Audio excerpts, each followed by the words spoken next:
एक गिद्ध पक्षी ने बताया कि आखिर अच्छे लोग दुखी क्यों रहते हैं। दोस्तों, आज की हमारी ये कहानी बड़ी ही ज्ञानवर्धक है। मेरा आप सभी लोगों से निवेदन है, इस कहानी के साथ कहानी की समाप्ति तक बने रहे। दोस्तों, आज की ये कहानी एक गिद्ध पक्षी की कहानी है और मैं आशा करता हूं कि आज की इस कहानी से आप लोगों को बहुत ही महत्वपूर्ण ज्ञान प्राप्त होगा। दोस्तों, कहानी को शुरू करने से पहले मेरा बस आप सभी लोगों से एक निवेदन है। अभी तक आप लोगों ने अगर चैनल को सब्सक्राइब नहीं किया तो एक सब्सक्राइब अवश्य कीजिएगा, क्योंकि आप लोगों का एक सब्सक्राइब हमारे लिए काफी मायने रखता है। दोस्तों, एक बार की बात है, रात्रि का समय था। एक गिद्ध पक्षी घने जंगल में अपनी पत्नी के साथ बैठा हुआ था। जब गिद्ध पक्षी अपनी पत्नी के साथ बैठा था तो गिद्ध पक्षी की पत्नी अपने पति गिद्ध से कहती है, पिया जी, आज मेरा मन बहुत बेचैन सा हो रहा है और क्यों ना आप मुझे कहानी ही सुना दो, जिससे मेरा मन थोड़ा शांत हो जाएगा। दोस्तों, तभी गिद्ध पक्षी कहता है, प्रिय, ठीक है, आज मैं तुम्हें एक ऐसी कहानी सुनाता हूं जिस कहानी को सुनने से तुम्हें यह पता चलेगा कि आखिर अच्छे लोग दुखी क्यों रहते हैं। दोस्तों, तभी गिद्ध पक्षी कहता है, प्रिय, अगर तुम इस कहानी को सुन रही हो तो तुम इस कहानी को पूरे ध्यान से सुनना और अंत तक इस कहानी को सुनना। दोस्तों, तभी गिद्ध पक्षी की पत्नी कहती है, पिया जी, आप मुझे कहानी सुनाइए और मैं वादा करती हूं इस कहानी को मैं अंत तक जरूर सुनूंगी।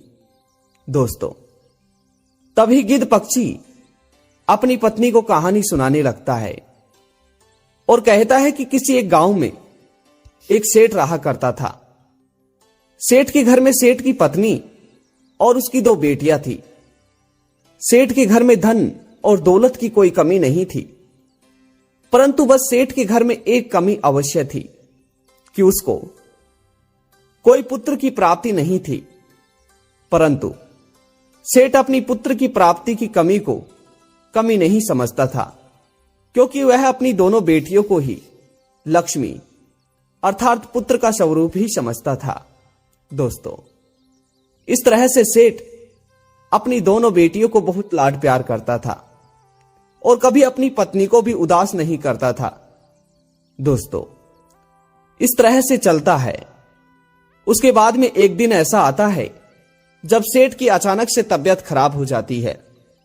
जब सेठ की अचानक से तबीयत खराब हो जाती है तो सेठ की पत्नी और उसकी दोनों बेटियां सेठ का अच्छे से इलाज कराते हैं, परंतु कई सारे वेदों से इलाज कराने के बावजूद भी सेठ के प्राण नहीं बचते हैं और सेठ मृत्यु को प्राप्त हो जाता है। दोस्तों, गिद्ध कहता है कि सेठ का जो धन, हवेली और दौलत थी, वो सारी सेठ की दौलत सेठ के इलाज में ही लग जाती है और सेठ की मृत्यु के बाद उसकी पत्नी और उसकी दोनों बेटियों को रहने के लिए घर तक नहीं मिलता है। उसके बाद में सेठ की पत्नी और उसकी दोनों बेटियां गांव में ही एक झोपड़पट्टी बांधकर वहीं पर रहने लगती हैं। दोस्तों, गिद्ध पक्षी अपनी पत्नी को यह कहानी बहुत ही ध्यान से सुना रहा होता है। तभी गिद्ध कहता है कि प्रिय, एक दिन धीरे धीरे से कट रहे थे। सेठ की पत्नी बिचारी लोगों के घरों में काम कर कर अपनी दोनों बेटियों का पेट पालती है। उधर सेठ की जो दोनों बेटियां थी, अब वह भी धीरे धीरे जवान होने को चली थी। दोस्तों, अब अपने पति की याद में बार बार सेठ की पत्नी रोने लगती है और अपनी पति के बारे में बार बार सोचकर वह सूख कर बिल्कुल काटा हो जाती है और उसका स्वास्थ्य भी खराब होने लगता है। दोस्तों, अब इस तरह से काफी दिनों तक चलता रहता है। अब एक दिन ऐसा आ जाता है जब सेठ की पत्नी बिल्कुल अपने शरीर को त्यागने के लायक हो जाती है। दोस्तों, अचानक से सेठ की पत्नी की भी तबीयत खराब हो जाती है। उसकी दोनों बेटियां अपनी मां की बहुत ख्याल रखते हैं, अपनी मां की तबीयत को देखते हैं, परंतु आखिर वो दोनों बेचारी करे भी तो करे क्या। दोस्तों, इस तरह से उधर धर्मराज अपने एक दूत को बुलाता है और अपने दूत को बुलाकर अपने दूत से कहता है कि पृथ्वी लोक पर जाओ और पृथ्वी लोक पे जाकर एक औरत की तुम्हें जान को लेकर आना है, उसके प्राणों को लेकर आना है। दोस्तों, उधर धर्मराज के द्वारा भेजा गया दूत सेठ की पत्नी के प्राण लेने के लिए वहां पर आता है।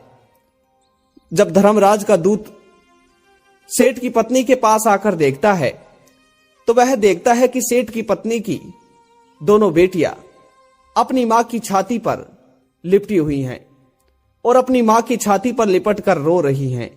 दोस्तों, धर्मराज का दूत यह दृश्य देखकर अपनी आंखों में आंसू भरकर वापस लौट जाता है।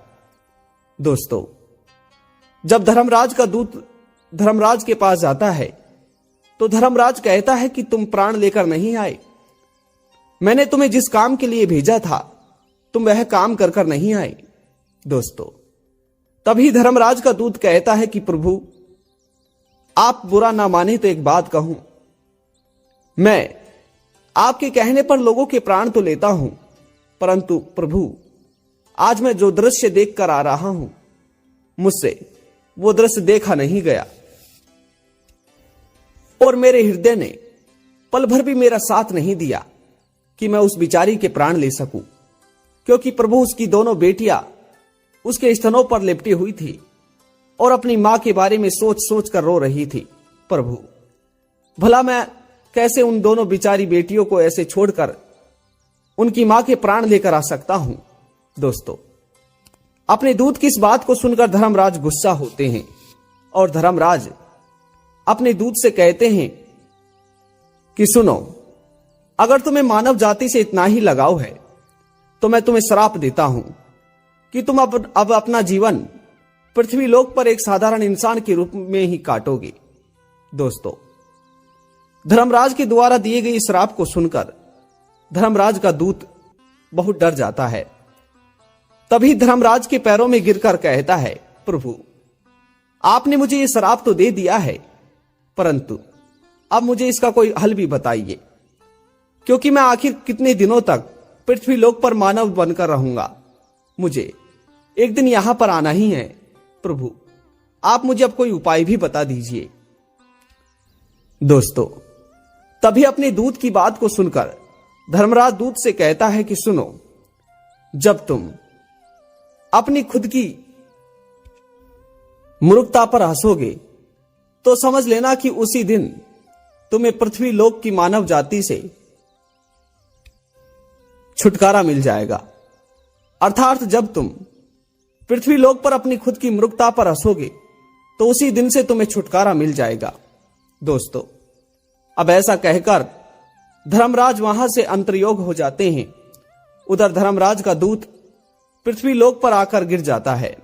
दोस्तों, धर्मराज का दूत पृथ्वी लोक पर एक रास्ते में गिर जाता है और उसके शरीर पर कोई वस्त्र नहीं होता है। तभी रास्ते से एक मोची अपने बच्चों के लिए कपड़े लेने जा रहा था। सर्दियों का मौसम था। दोस्तों, जब मोची वहां से गुजर रहा था तो मोची को धर्मराज का वह दूत दिखता है जिसके शरीर पर कोई कपड़ा नहीं होता है और वह रास्ते के बगल में नंगा निवस्त्र होकर पड़ा है। दोस्तों, तभी वह मोची उस धर्मराज के दूत के पास जाता है और धर्मराज के दूत के पास जाकर कहता है कि भाई, तुम कौन हो और इस तरह से निवस्त्र होकर क्यों पड़े हो। दोस्तों, तभी धर्मराज का दूत कहता है कि अरे भाई, मेरा इस दुनिया में कोई नहीं है और मैं भला जाऊं तो कहां जाऊं। दोस्तों, धर्मराज के दूत की इस बात को सुनकर मोची कहता है, भाई, मुझे तो तुम बहुत अच्छे लगते हो और तुम्हारे शरीर की देखकर तुम गरीब भी दिखाई नहीं पड़ते हो। दोस्तों, तभी मोची कहता है कि भाई, मैं अपने बच्चों के लिए सर्दी के कपड़े लेने के लिए जा रहा हूं, परंतु कोई बात नहीं, मैं तुम्हारे लिए कपड़े लेकर आता हूं। दोस्तों, तभी वह मोची धर्मराज के दूत के लिए कपड़े लाता है और उसे कपड़े पहनाता है, और कपड़े पहनाने के बाद में कहता है कि भाई, क्या तुम मेरे साथ चलोगे? मेरी एक दुकान है जिसमें मैं जूते और चप्पल बनाता हूं, क्या तुम मेरे पास रहोगे, मेरे पास काम करोगे? दोस्तों, तभी वह मोची अपने साथ उस दूत को अपनी दुकान पर ले जाता है और अपनी दुकान पर रखता है। अपनी दुकान पर रखकर वह मोची धर्मराज के उस दूत से कपड़े, चमड़े के जूते और चप्पल बनवाता है। दोस्तों, इस तरह से धर्मराज के दूत के धरती लोक पर दिन कट रहे थे। वह मोची धर्मराज के दूत को 2 समय का भोजन देता था और रहने और पहनने के लिए वस्त्र देता था। दोस्तों, इस तरह से एक दिन की बात है, धर्मराज के उस दूत के पास एक बूढ़ी औरत अपनी 2 बेटियों के साथ आती है और अपनी 2 बेटियों के साथ आकर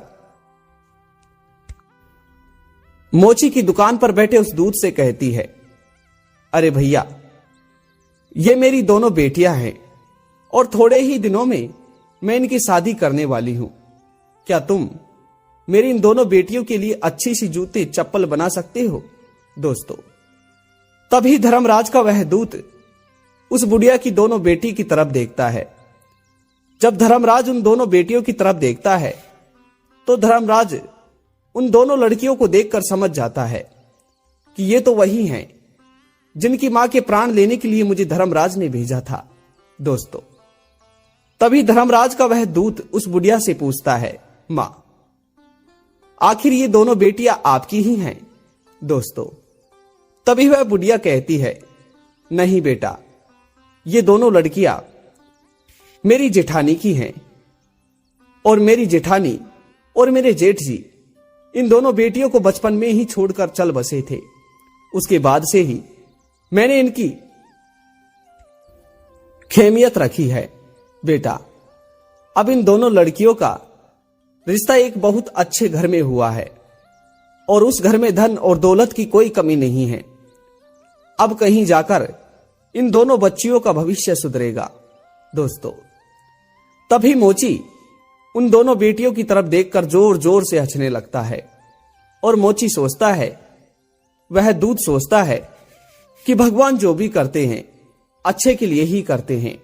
दोस्तों, तभी उस दूत को याद आता है कि वह अपनी मूर्खता पर हंस चुका है। दोस्तों, उसके बाद में धर्मराज का वह दूत अब मनुष्य जाति के इस बंधन से मुक्त हो चुका था और वह पुनः धर्मराज के पास चले जाता है। दोस्तों, तभी धर्मराज का दूत कहता है कि भगवान जो भी करता है अच्छे के लिए ही करता है। दोस्तों, अब जानते हैं कि आखिर अच्छे लोग दुखी क्यों रहते हैं। दोस्तों, कहते हैं कि मनुष्य के लिए सुख और दुख उसके कर्मों के ऊपर आधारित होता है। जिन लोगों को शुरुआत के दिनों में दुख मिलता है, आगे चलकर उन्हें सुख की अनुभूति भी करनी पड़ती है, और जिन लोगों को अपने बुरे कर्मों के कारण दुख मिलता है, उन्हें आगे चलकर सुख भी मिलता है। दोस्तों, कहते हैं कि एक सिक्के के 2 पहलू होते हैं, इसी तरह सुख और दुख एक पहलू की तरह ही है। जीवन में सुख और दुख, इन दोनों ही चीजों की अनुभूति करना मनुष्य के लिए बहुत जरूरी होता है। दोस्तों, अगर यह कहानी आप सभी को अच्छी लगी हो तो इस कहानी के लिए एक लाइक अवश्य करें और कमेंट बॉक्स में अवश्य बताएं कि ये कहानी आप सभी को कैसी लगी। पुनः मिलते हैं नई कहानी के साथ। नमस्कार, धन्यवाद।